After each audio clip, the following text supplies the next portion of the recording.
A very good evening. In today's class, I'll be talking about something which is a disproportionation reaction. Now, this reaction has a very high level of importance because this is something which you will be using in class 11th as well as in class 12th. You will come across many such reactions where the word disproportionation will be used. Now, when we talk about disproportion reaction, it is a redox reaction. But it is special. Now, what's so special? You have a single element. Let us take the element to be A. It is an arbitrary example. There's no such element as A in the periodic table.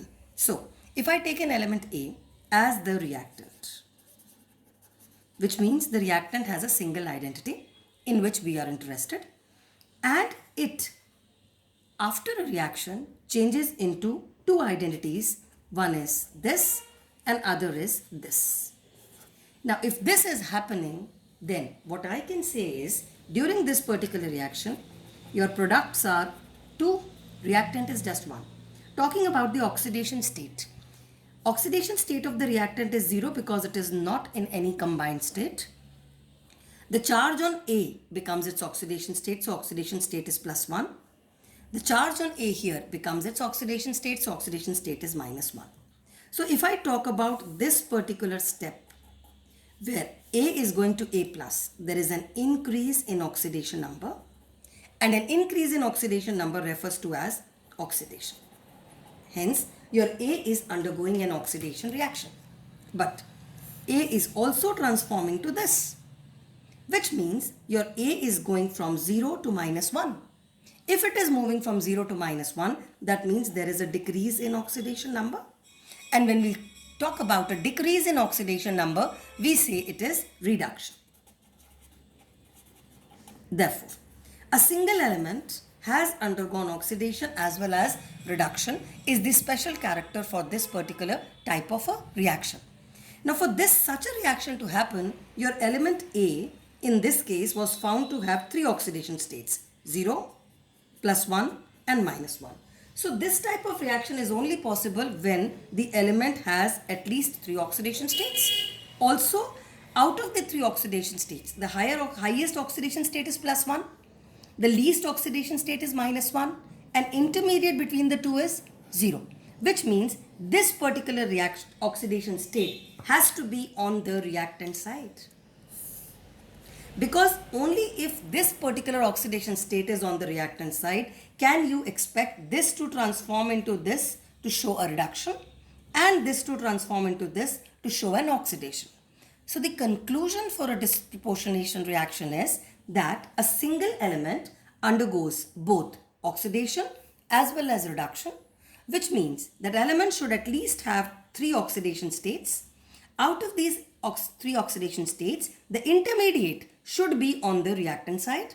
Both higher and the lower oxidation states should be on the product side so that we can justify its oxidation when it is increasing in oxidation state and its reduction when it is decreasing in oxidation state.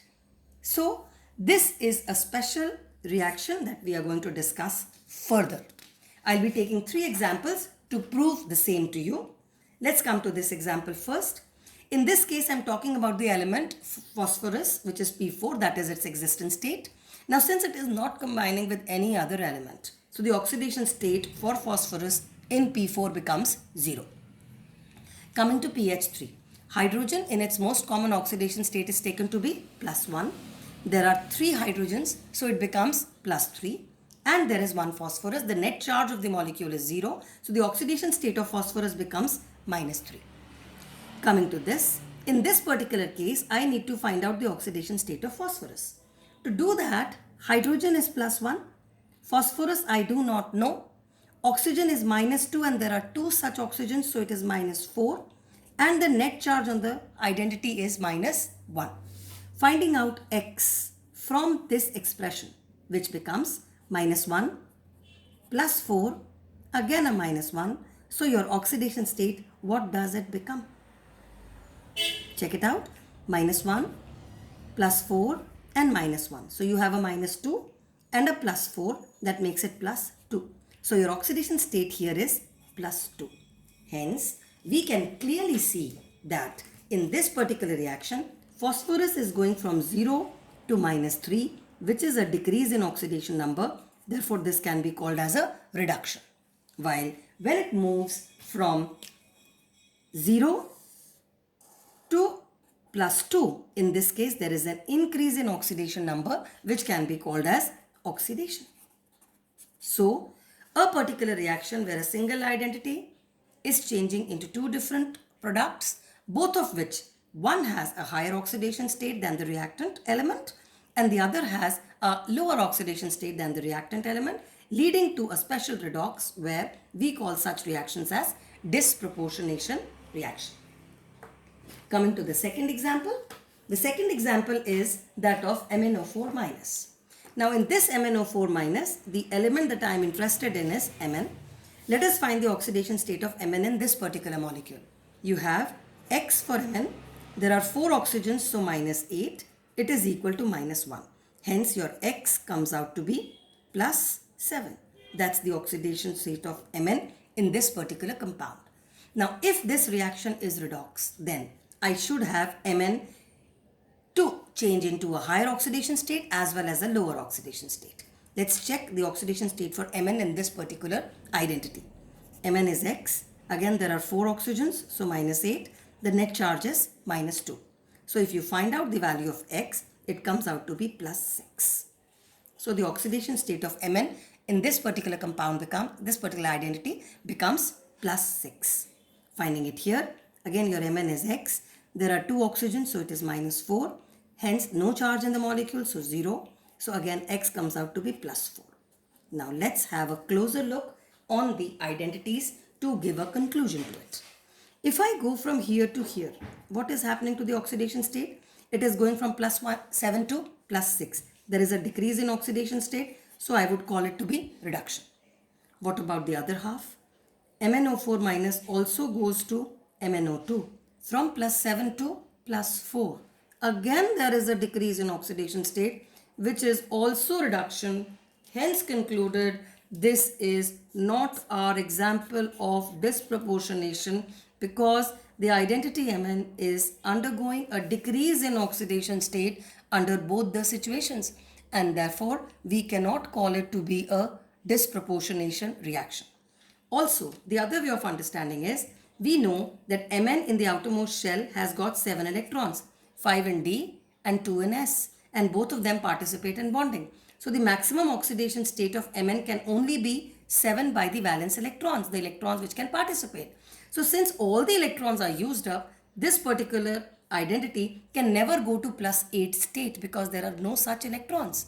So whenever your reactant is an identity which is in its maximum oxidation state or the minimum oxidation state, in that case the reaction would never be a disproportionation reaction. That should be clearly understood. So your reactant identity should have a oxidation state which is neither the highest nor the lowest. Only then there is a possibility of the reaction to be a disproportionation reaction. The last example with which I close the topic, carbon monoxide. Your carbon in this case, oxygen is -2, so carbon is +2. Here carbon is not combined, so the oxidation state is 0. In this case, you have 2 oxygens, so -4, so your oxygen becomes +4. Let's re-drill the oxidation state. Your carbon monoxide has a carbon with oxidation state +2, carbon has 0 and +4. So if this goes here, there is a decrease in oxidation state, we call it to be reduction.